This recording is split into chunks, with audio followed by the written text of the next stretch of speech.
A lot of people feel this sense of imposterism or the imposter syndrome. So what is that and why do people feel it? Let's get into it.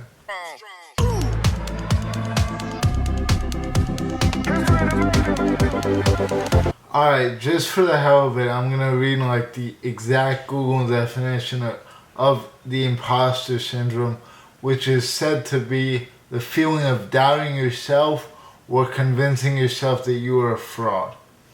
Now, I think right off the bat we can jump into a conversation about self-doubt and why that's so common in today's culture overall and how we can kind of stop that. So, first and foremost, before we start anything, self-doubt is running rampant in today's society. We all know this, and there's really only one way that I've seen that is a good way to look at it, and that is that other animals besides humans cannot even speak, can't really communicate with other species besides themselves. They can't do a lot of the things that humans can do. They can't have the comfort of like working from home, making money, and not having to go out and hunt for themselves because of modern supermarkets and other ways to find food. Yet no animal actually doubts themselves. If they do, they die, right? If an animal doubts himself, he literally dies. How crazy is that? If a lion doesn't think that he can kill that zebra, he won't do it, and he won't have food, and he will literally starve.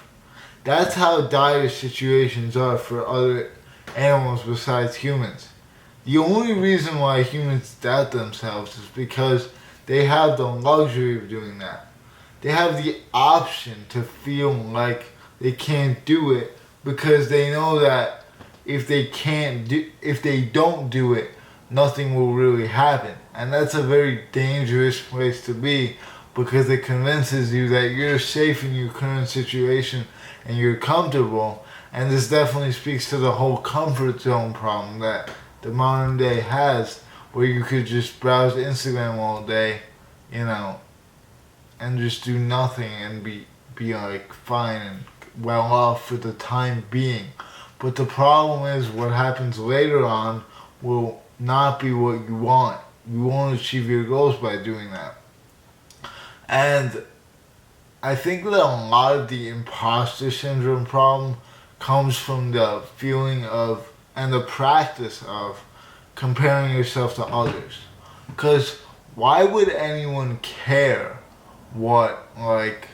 if they're being an imposter or not?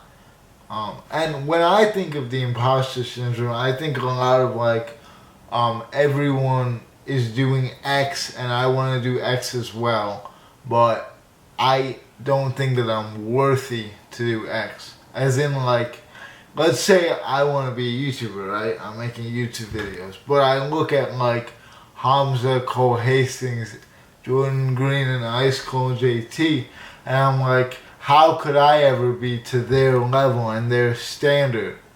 First of all, that's basically setting yourself up for failure, right? Because you're telling your subconscious mind that you don't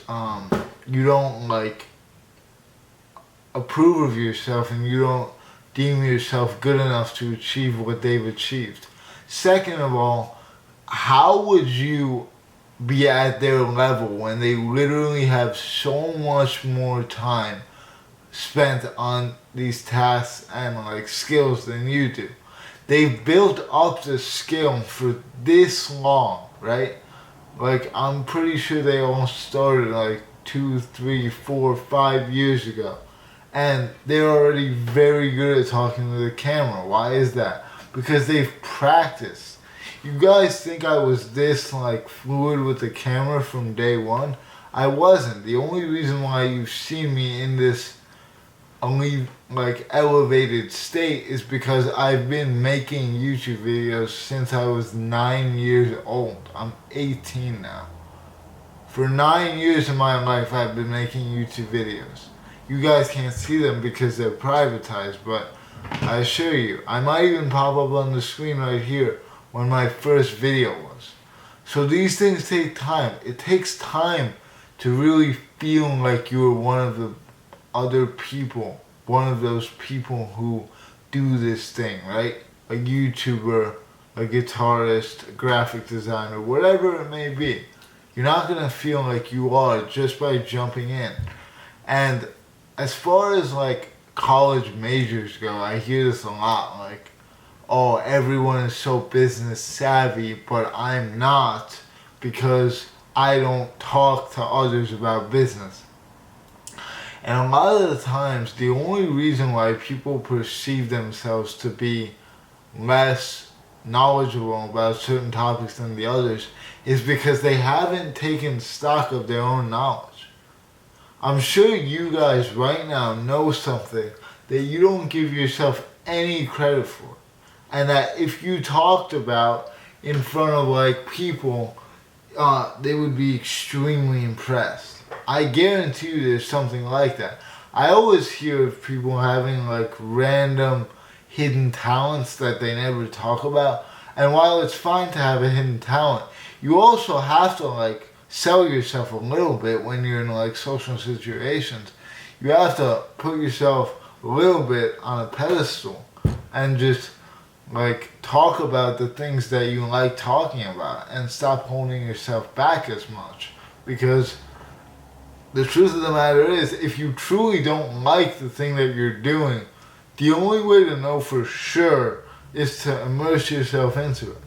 Like, there's no way to know that you don't like something before you've even tried it. Everyone knows that.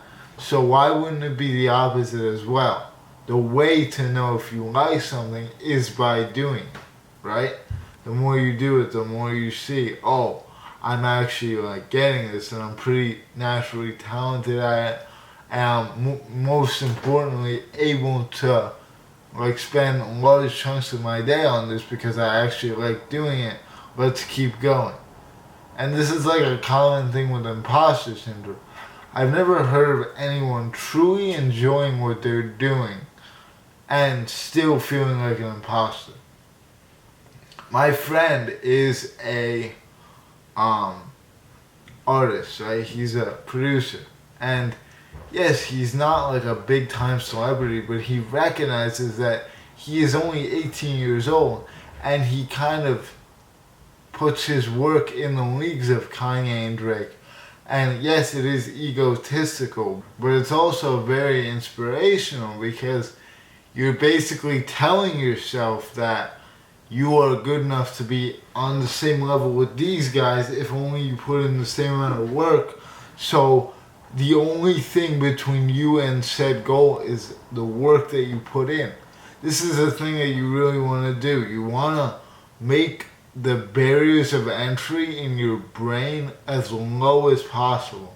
You want to start associating positive emotions with the purpose or the goals that you set out for yourself, and that way you don't feel like they're meaningless and you won't feel like the imposter that you're not. And with that being said, that's pretty much it for today's video. Thank you for watching, and I'll see you all later.